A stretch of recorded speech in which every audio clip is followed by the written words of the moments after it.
Hello everybody, एक बार फिर से आपका स्वागत है आपके अपने यूट्यूब चैनल पर जिसका नाम है सक्सेस हरियाणा। ये वीडियो भाई कॉमन कैडर के ऊपर, ग्रुप डी का कॉमन कैडर और ग्रुप सी का कॉमन कैडर। मैंने एक अपने ग्रुप में, टेलीग्राम ग्रुप है मेरा जिसमें एम्प्लॉई है केवल, वहाँ पे मैंने एक सर्वे करवाया था भाई कॉमन कैडर के बारे में जानते हो नहीं जानते हो। तो ये मान लो सिर्फ 15-20% है जो जानते हैं, बाकी किसी को मतलब कंप्लीट जानकारी नहीं है, किसी को बिल्कुल नहीं पता। तो मैंने सोचा इसके ऊपर वीडियो बना दी, क्योंकि नए जो आए हैं उनको तो भी शायद पता ही नहीं होगा, पुराने उनको भी कुछ ना कुछ डाउट है। तो ग्रुप सी और ग्रुप डी दोनों कॉमन कैडर के बारे में बात करूंगा। अगर आप उस ग्रुप में नहीं जुड़े हो तो डिस्क्रिप्शन में लिंक है, जुड़ जाना।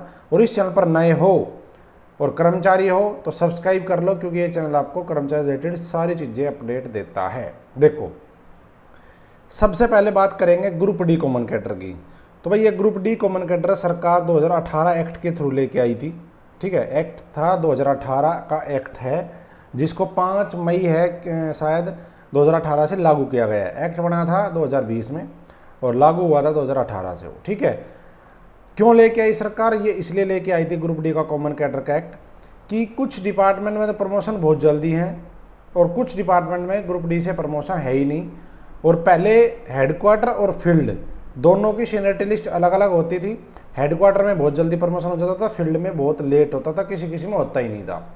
और दोनों की सीनियरिटी अलग थी। हेडक्वार्टर वाला फील्ड में नहीं आ सकता था, फील्ड वाला हेडक्वार्टर में नहीं जा सकता था। इन सबको कॉमन करने के लिए सरकार लेके आई थी group D common service act 2018।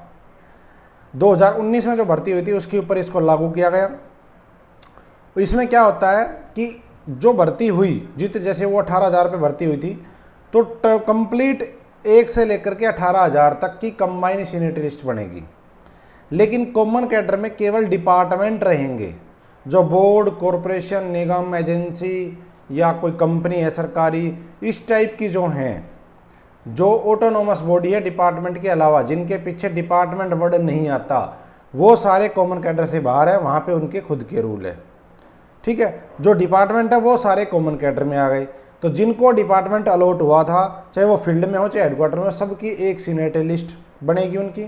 ठीक है, और कभी भी वो अपना डिपार्टमेंट चेंज करवा सकते, जैसे पिछले अभी हुए थे कुछ डिपार्टमेंट और पोस्ट चेंज हुई थी, कुछ पहले 2019 में ही हुई थी।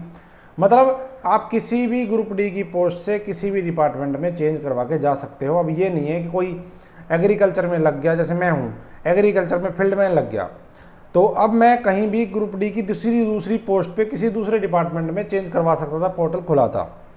लेकिन पहले जब कॉमन कैडर नहीं था तो जो जिस पोस्ट पे जिस डिपार्टमेंट लग गया वो उसी में रहता था। ये चीज़ हो गई। प्रमोशन सबके लिए बराबर रास्ता हो गया कि जिसके नंबर ज़्यादा है उसका प्रमोशन हो जाएगा, चाहे वो किसी भी डिपार्टमेंट में हो। फॉर एग्जाम्पल के लिए मैं एग्रीकल्चर में हूँ, अब अगर मेरे नंबर ज़्यादा हैं, ठीक है, वैसे तो है नहीं, लेकिन मान लो मेरे नंबर ज़्यादा हैं और मेरे डिपार्टमेंट में वैकेंसी खाली नहीं है एग्रीकल्चर में, और कंबाइन सीनियरिटी लिस्ट के अनुसार मेरा प्रमोशन हो रहा है, तो ज़रूरी नहीं मैं एग्रीकल्चर में प्रमोट हूँ, मैं इरिगेशन में, रेवेन्यू में कहीं भी जा सकता हूँ। ठीक है, तो ये चीज़ है कॉमन कैडर के थ्रू ग्रुप डी का। लेकिन अब बात आती है ग्रुप डी का प्रमोशन जब होगा जब ग्रुप सी का कॉमन कैडर बन जाएगा। तो ग्रुप सी का कॉमन कैडर अभी मैं 23 अप्रैल को मिल के आया था। मैं थे, मेरी यूनियन के और साथी थे मुख्यमंत्री जी से मिले, नायब सैनी जी से, और उसके बाद राजेश खुल्लर जो CPS है उनसे मिले। वहाँ पे बातचीत हुई और कंप्लीट ये वहाँ पे पता चला अच्छे ढंग से कि जो हम इतने दिनों से मांग उठा रहे हैं वो फाइनली पूरी होने वाली है। ग्रुप सी का कॉमन कैडर का 23 अप्रैल को जब गया था, उस दिन की बात बता रहा हूँ, आज की नहीं, उस दिन राजेश खुल्लर साहब ने ये कहा था कि आपका कैडर का मैंने ड्राफ्ट दे रखा है, आपका ड्राफ्ट बन जाएगा और ये चुनाव ख़त्म होते ही आपके ड्राफ्ट को मैं फाइनल करवा के पास करवा दूंगा। क्योंकि ग्रुप सी का कॉमन कैडर जब बन जाएगा तो ग्रुप डी का प्रमोशन स्टार्ट हो जाएगा। अब ग्रुप सी के कॉमन कैडर में क्या होगा? ग्रुप सी के कॉमन कैडर में ये होगा कि कोई भी ग्रुप डी का कॉमन कैडर का कर्मचारी, ध्यान देना, कॉमन कैडर का ग्रुप डी कर्मचारी ग्रुप सी कॉमन कैडर से प्रमोट होकर क्लर्क बन जाएगा या ड्राइवर बन जाएगा, जो उसमें पोस्ट है वो वाली। कोई किसी डिपार्टमेंट में ग्रुप डी में हो, किसी भी दूसरे डिपार्टमेंट में ग्रुप सी में प्रमोट हो सकता है। ये कॉमन कैडर किया गया है। बस मोटी मोटी बातें ये हैं। लेकिन अब क्या होगा, जो पहले 2019 में लगे थे उनकी सीनियरिटी लिस्ट पहले है, उसके बाद वेटिंग आई, उनकी सीनियरिटी लिस्ट उसके बाद है, और अब जो नई भर्ती हुए उनकी सीनियरिटी लिस्ट उससे भी बाद में है। मतलब कि एक कंबाइन सीनियरिटी लिस्ट बनती जाएगी, उसके पीछे जो नई भर्ती आएगी वो जुड़ती रहेगी और प्रमोशन ऊपर का होता रहेगा, सीनियरिटी लिस्ट चलती रहेगी, ऐसे होगा। अपने डिपार्टमेंट का कोई रोल नहीं रहेगा, जिस डिपार्टमेंट में हो कभी भी चेंज कर सकते हो, जब सरकार पोर्टल खोले या मैनुअली चेंज करवा लो, पोस्ट चेंज करवा लो। तो ये सरकार ने किया है। अब आप लोग जो नए लगे हैं साथी, उनको भी धीरे धीरे समझ आ जाएगी बात, वैसे मैंने पहले भी कई बार बता दिया है। तो इसमें आप ट्रांसफ़र कभी भी करवा सकते हो अपना, कि जैसे अभी हुए थे, कोई दूर था तो उसका पोस्ट और ट्रांसफ़र उसको होम डिस्ट्रिक्ट दे दिया, 3 डिस्ट्रिक्ट भरवाए थे, प्रमोशन की बता दी, ट्रांसफ़र की बता दी, ठीक है। और आपको आगे जो भी चीज़ें इसमें होती है वो सब आपको मिलती रहेंगी। अब कॉमन कैडर का जो हेड रहेगा वो रहेगा DGHRD, director general human resources department.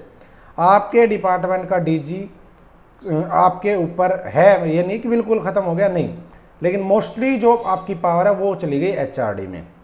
और HRD जो है चीफ सेक्रेटरी ऑफिस के अंडर ही काम करता है, ठीक है। तो ये चीज़ है group D common cadre, group C common cadre के बारे में। तो जो नए हैं उनको भी थोड़ा थोड़ा समझ आ गया होगा, पुराने हैं उनको भी डाउट क्लियर हो जाएगा। और बाकी जो भी अपडेट आती रहेगी आगे मैं बताता रहूँगा। मेरे टेलीग्राम पे जुड़ जाओ, सब्सक्राइब कर लो चैनल को, लिंक डिस्क्रिप्शन में दे दिया मैंने। थैंक यू, जय हिंद, जय भारत, जय हिंद, आपका दिन शुभ हो।